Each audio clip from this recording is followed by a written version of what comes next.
Teacher Lava. And I am Spritz Bammy. And this is our Last Jedi review. And before we review it, it's been a good bit since we've been on, and we're sorry about that.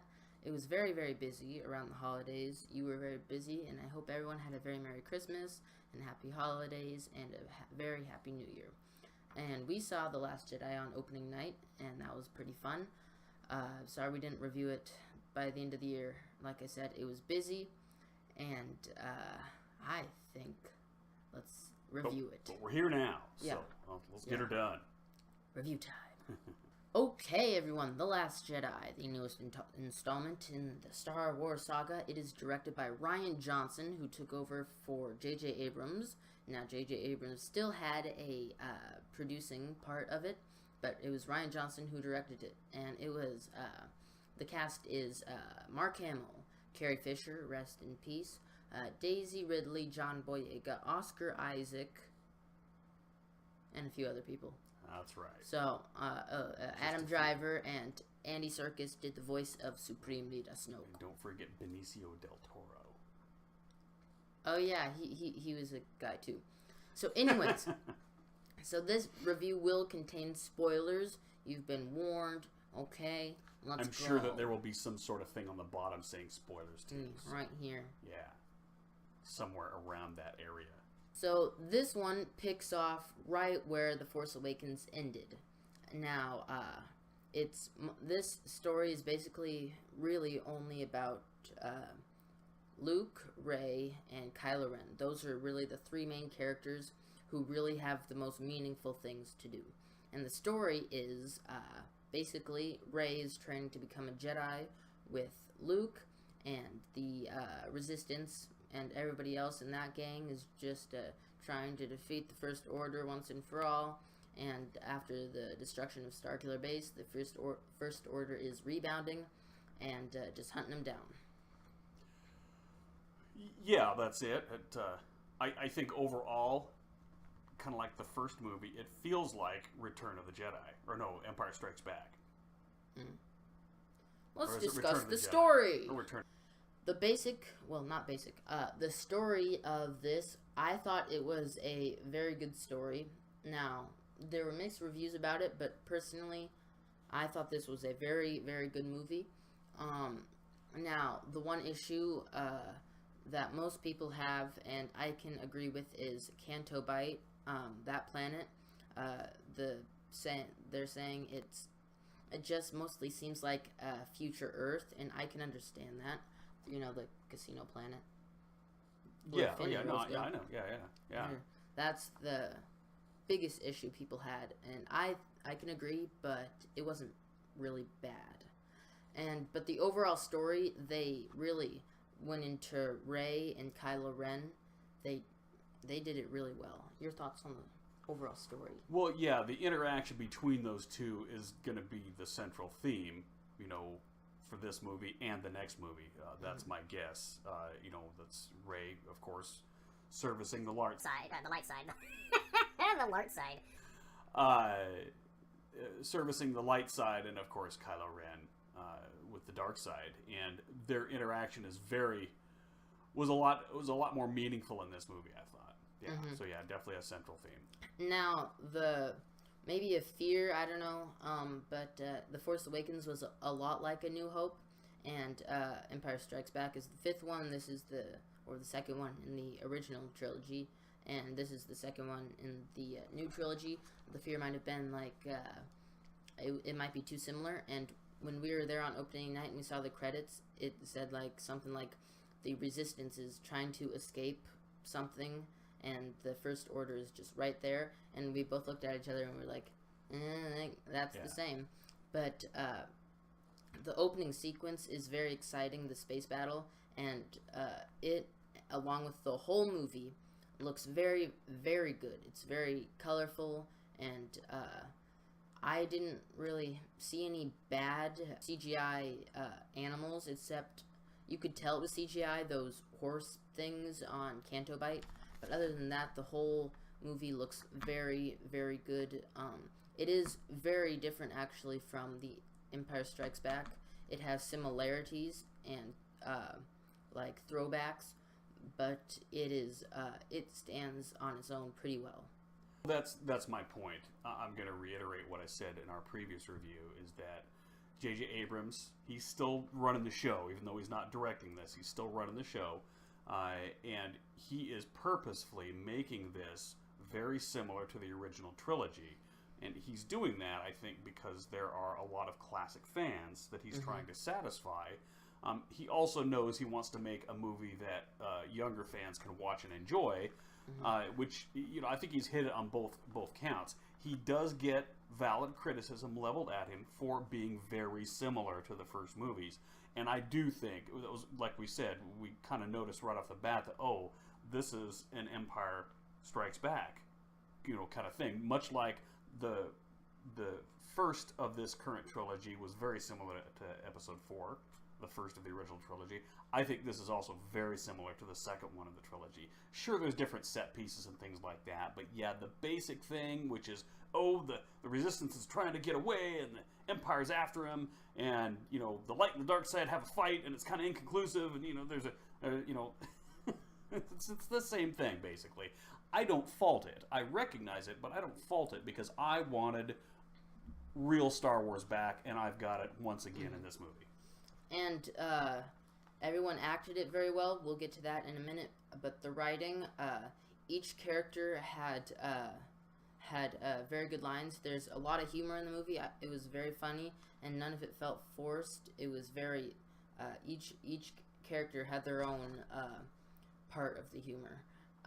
But as you mentioned, for me, right after the movie, I thought Poe, he was there a lot, but he didn't really have anything important to do. But then you brought up, most of the characters really have not that many important things to do, and I do agree with that. Chewbacca, the droids, even Finn, Finn has an important thing to do, but it feels like pretty much every character except for Luke, Rey, and Kylo Ren don't really have things super vital to the overall story. Well, basically, yeah, the whole thing was, okay, the rebel ships or the resistance ships are trying to escape, and that was just kind of the anchor set piece to go say, okay, now what are we going to do with all these other characters? My biggest thing that I kind of, this is what it felt like to me, is that Poe's presence in here is still not an afterthought, but he had to be kind of bolted onto this movie, because remember, he was originally supposed to die in the first movie. And I'm pretty sure that most of the writing has been done for the whole trilogy up to this point, so they literally had to find a way to get him back into it. It didn't seem to me, like I said, the whole thing is, he's going to do this big mission. It's really important to go to this planet and get this thing and have this big mission, or even destroying the Dreadnought. Got to do this big thing. But it was, in the end, it meant nothing, right? Blowing up the Dreadnought didn't really mean anything in the Resistance escaping, and then the whole mission to go get, the mutiny, and the mission to go get the key so they could, unlock, so they could shut down the sensor, or shut down the tracking unit on the Empire ship, or the First Order ship. Snoke's ship. Again, this whole big thing, this whole big storyline they spend so much time on, and it fails. And it's just, the only thing that they can bring out of this, in my supposition, is that Poe, because of Carrie Fisher's death, they're using this as a way to make Poe a more central figure, because he's going to have to take over the Resistance when the third movie comes in, right? Yeah. That's what I think he's going to lead the Resistance in the third movie, and that's what they did for his character. They tried to give hey, here, you're trying to be a leader. You screwed up a couple times, pretty bad. Now, you've caused some death and destruction and all that. Now you kind of learn from your failures, and now you're ready to take over. I think that's kind of what they're trying to do, but it felt artificial to me. That's my point. It felt like artificial story writing. I understand why it happened, but I still noticed it. It's going to have to be, like in the movie, Episode 9 is probably going to have to be a while after this one to say that Carrie Fisher just must have, or Leia must have died, because they didn't have her die in the movie. I thought when when her ship blew up and she went into space, I thought she was going to be dead. Yeah, I did. But then she went all Forcey and flew back to the ship. Yeah. And then she never died. Apparently, she was secretly developing her force powers over the years. So, yeah, and she didn't die. But again, that was because she had completed all of the filming for this movie. So, I think if they had cut her out of it and just rewritten the movie after that, there would have been a big uproar from fans, right? So, no. And I think they made the right call by keeping her in this movie, even though they have a little bit bigger problem to solve in the third one here, to figure out how they're going to write her out of it. In a way that's respectful and in a way that doesn't screw up the narrative and all that kind of stuff. Two characters who most people wanted more from was Captain Phasma and Snoke. And Captain Phasma didn't really have anything vital to do. She was cool. She had a cool fight scene. I think she was only really in 2 sequences. And, it was cool. She got her, send out. It was a cool fight. She's cool, but she didn't really have anything important to do again. And Snoke, he was only in that one sequence. He didn't really do anything either. He did some. But, Kylo Ren killed him. And I thought, when he put the lightsaber right here and was going to cut him in half, I thought he would notice. But, I didn't want him to notice, but after he didn't notice, I was like, that kind of seemed too easy. But then following that fight sequence was very cool with Rey and Kylo Ren and the 8 Praetorian Guards. I thought that was very cool. They have really cool fight sequences, really good humor. The whole movie looks great and it's well acted, and the story was very good. I would tend to agree, and I like the humor in it too. There was some good writing in that, some good humor. Particularly, they gave Luke some good lines, some good funny lines there too. Like when he went like that. Yeah. Well, sure. Yeah. And then like when Rey was reaching out, he was like, "Reach out, touch it," and then she reached out, and then he took that blade of grass and was like, "Oh, I feel something." That's the Force. That's really? The Force, yeah. No. That was pretty funny. John Williams' score. I mostly through the first half of the movie, I tried to listen really carefully for something. I didn't notice a whole lot of differences, but it carried the emotion when it was needed. It wasn't a bad score. It did its job, but it wasn't like in the Phantom Menace when they have the Naboo generator fight scene with Darth Maul. That's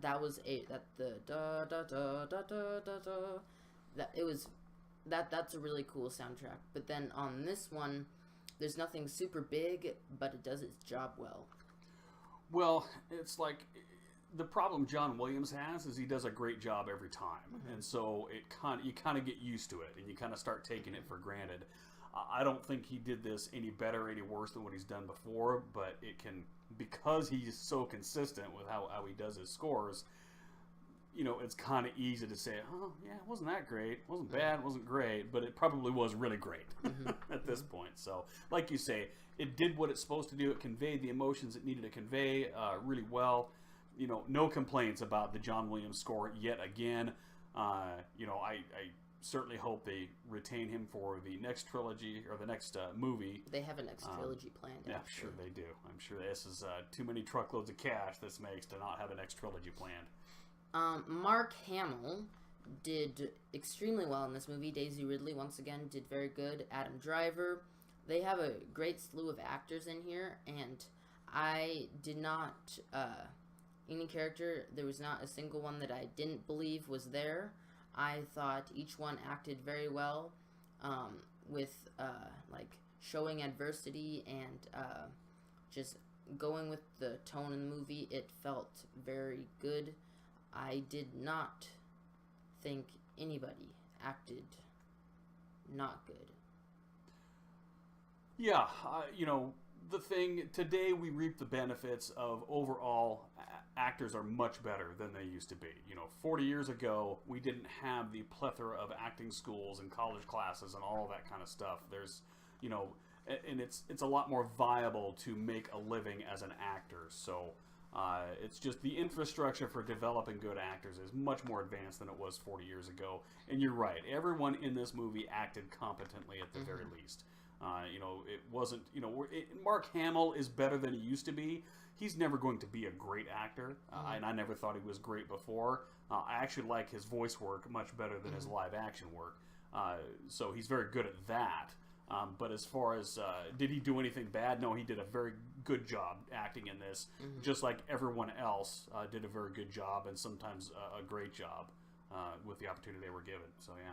The feel of the movie, I realized, I don't know, maybe halfway through the movie, the whole movie really just it's another PG-13 movie, and I think the whole of this trilogy will be PG-13, but it felt like a darker tone, probably closer to like Revenge of the Sith, felt like a much darker tone, executed better in this one. The First Order especially, it felt more menacing, and unlike the Empire, which you didn't really notice it doing a whole lot of killing of villages and whatnot, this First Order felt quite violent and more dark. A more varied and, I guess, realistic portrayal of an oppressive government, right? They didn't really show a lot of that in the original trilogy. It was more about the whiz-bang space battles and stuff like that. It didn't really... It was a new facet to showing, the First Order, raising that village in the first movie, and so it's a little bit more detailed and nuanced presentation of the First Order instead of just, oh, you're evil, we're gonna have a bunch of space battles. Overall, this movie was very well done, which I expected no less. It's not like they're gonna fall flat on their face right now after bringing out the last movie. This is a lot of talented individuals making a really good product. It felt, once again, like a Star Wars movie, and to me, that's one of the biggest things it has to do. It's got to make me feel like it's a Star Wars movie, which I will say again, the prequel trilogy did not feel like Star Wars to me, and that was probably my biggest. Now, I think when you say feel like a Star Wars movie, it didn't feel like an original trilogy Star Wars movie, but it felt like it was still in a believable Star Wars universe, but a newer one. Because it is newer, and it's a new era. The whole galaxy's advanced in years, and you can see the technology feels maybe more shiny, newer. Yeah, I can go with you on that there. Just enough, especially the portrayal of the gambling city. I forget the name of it already there. Canto. Either way, that portrayal right there kind of gave it a little bit different flavor of that for sure. But again, some of the equipment looks newer, the ships and things, the Empire ships, things like that. Right, they're, of course, redesigned. Although it was nice to go back to that last battle on the abandoned Rebel base, and you saw those old, rickety speeder things. Sand speeders. Whatever Skim skim speeders they were using there, and Yeah. they're all shaking when they're in the cockpits. Yeah. That was on the mineral planet of Crate, and all the salt comes up. And they have the big gorilla walkers, which honestly they didn't really do a whole lot. They look cool, but the gorilla walkers didn't really do much. Continue with your feeling, or is that it? No, that was about all I had. I was like, yes, so to me it still felt like a Star Wars movie. Yes, they've given it a little bit different feel in a couple of places, but nothing radical, and that's what they needed to do. Again, in my opinion, that's what I want from these movies. I want Star Wars movies. And for me, like movies like Attack of the Clones, Return of the Jedi, and Revenge of the Sith, for me, those ones, I feel like I wanted those to really be so good, but like Attack of the Clones and Revenge of the Sith, of course, they didn't really get there. I want them to be those, but they're not. Return of the Jedi, I really do like it, but at the end of the day, I can get tired of it. Before this one, I didn't really have a Star Wars movie that I loved. I didn't really, I couldn't go and watch a Star Wars movie over and over again, but this one I had a lot of fun with. I keep thinking back to like the fight scene with the Praetorian Guards and Kylo Ren and Rey. I thought that was a really cool scene. And the humor and just the look it felt, and it was really enjoyable. And even at some parts, it was suspenseful. And the entire movie, I didn't love the entire movie, but overall, I loved the movie, and I think at the end of the day, I can say that I do believe that this Star Wars Episode VIII, The Last Jedi, is my favorite Star Wars movie. It was fun. We got to see it on opening night again, and we sat in the theater for a really long time. But I tried to go in with less expectations than I did with Force Awakens, because at the end of Force Awakens, I was let down because I was expecting things that were never even promised to be there. Now, with this one, I tried to keep an open mind, and I was surprised by so many things, and I believe that all of them were good surprises, and I am excited for Episode 9. I can think of things that they might do. I have things I hope they do, but I do hope that they just take what was so good with this, make it better, and take things that they got feedback about that was slow and take that out and just make a really fun movie, because they found a very nice balance of serious, and they had humor, and they had action, and they even had a little bit of drama. And so I think it was a very nice mix, and it was very visually well done.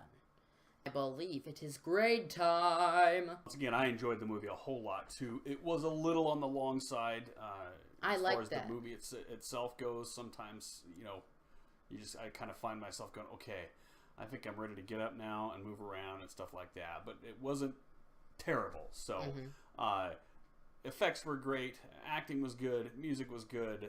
The storyline was a little cumbersome for me because of all I thought they were trying to do to kind of artificially bring Poe's character back in, but nothing that was really terrible or anything like it was a bad time watching those sequences where they're trying to do these other things in the movie. So I like it. I think it was a very strong outing. I'm going to give it a B+. I don't think it's quite into A territory because, again, I'm going to give it a little bit of a knock because they are being familiar. Again, I'm okay with it, but I have to admit that from a movie maker standpoint, they're using a little bit less imagination than I would have liked, or that may be appropriate for making movies. They have originality in it, but you want it to be more original. Sure.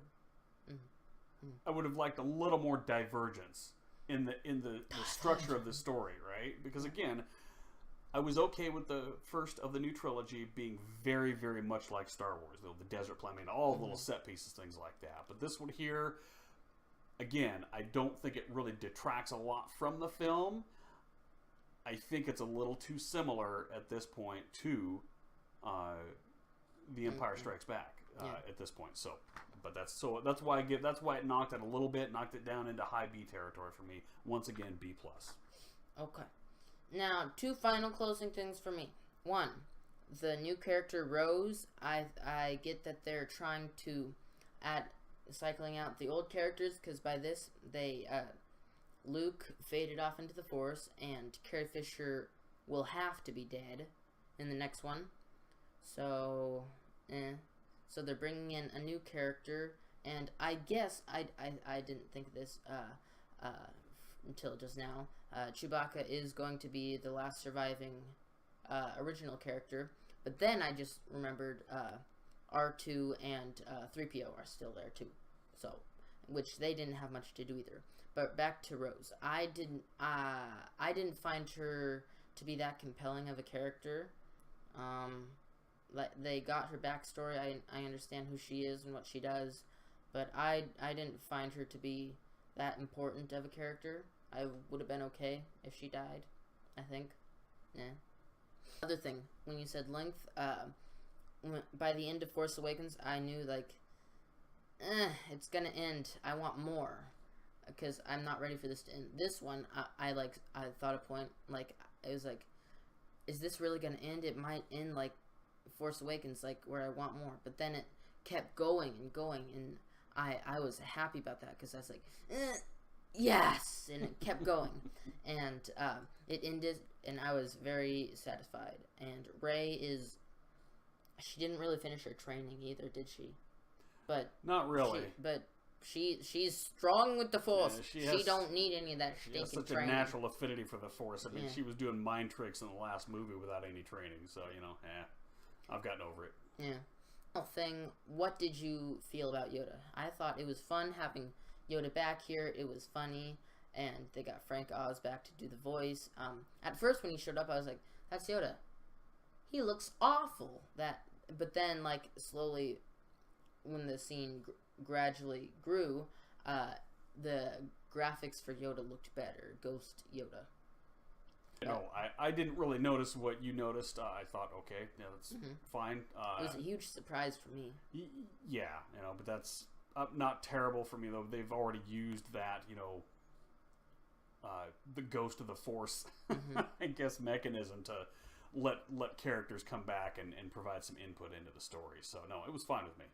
And for my final grade, yours B+, mine, I do believe, it didn't, just because of the things that I had issues with, it didn't as a whole, it didn't wow me as a whole, because there were parts that were kind of dull, just a few fragmented parts that were kind of dull. But overall, I really enjoyed the movie, and I love it, and I think this is my favorite Star Wars movie, and I'm going to give Star Wars Episode VIII, The Last Jedi, A nice solid A.